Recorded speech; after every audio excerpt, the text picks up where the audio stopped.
like, you know, I think I can help with that, or I think I can help once every 3 weeks with that, or I think I can serve in this way. Okay, makes sense? Kind of thing, like that's the idea. So I want to talk about leadership culture.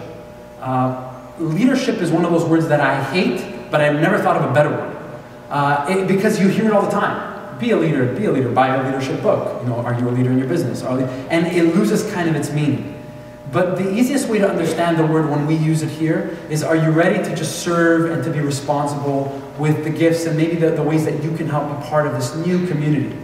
And every time I think about this issue and this whole idea of leadership, I think of this story in the Bible where Jesus is finding his leaders. For those of you who know a little bit about Jesus, he's one of the greatest leaders who ever lived, and this incredible teacher, and those people who really call themselves Christians believe he was so much more than that. And Jesus at one point decides that he's going to begin what's called the ministry of, his ministry as he's teaching people, right? And he decides that he's not going to do that alone. He's actually going to create a leadership culture.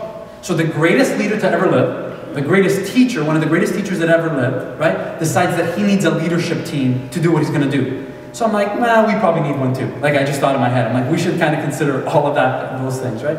So at one point, there's this great story, and this is what it says. You just see it on the screen behind me. Soon afterward, Jesus began a tour of the nearby towns and villages, preaching and announcing the good news about the kingdom of God. So he's starting to tell people that, hey, it's time for things to change and something new is about to happen.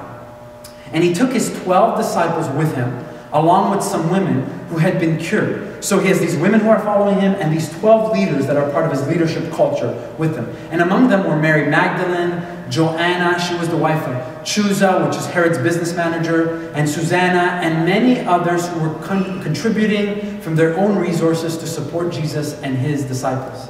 And I thought, this is amazing. They have people who are following Jesus, they're like, hey, we're ready to kind of be part of something new.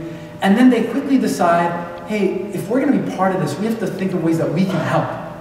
And it's amazing that we're told that some of the early leaders are thinking about, how can we help with this? What part can we play? And in this context, we're told that they're actually giving up their resources and they're thinking about ways that they can help. And so one of the things that I really have to talk about at the beginning of our time together is this important area of resources. So I want to begin with the great news. The great news is we have probably 4 or 5 big churches across Canada that are really supporting what happens here. They support us financially. They help us with a lot of the pieces that are happening around, right? But that support is on a timeline. Like, they're supporting us for a timeline, and so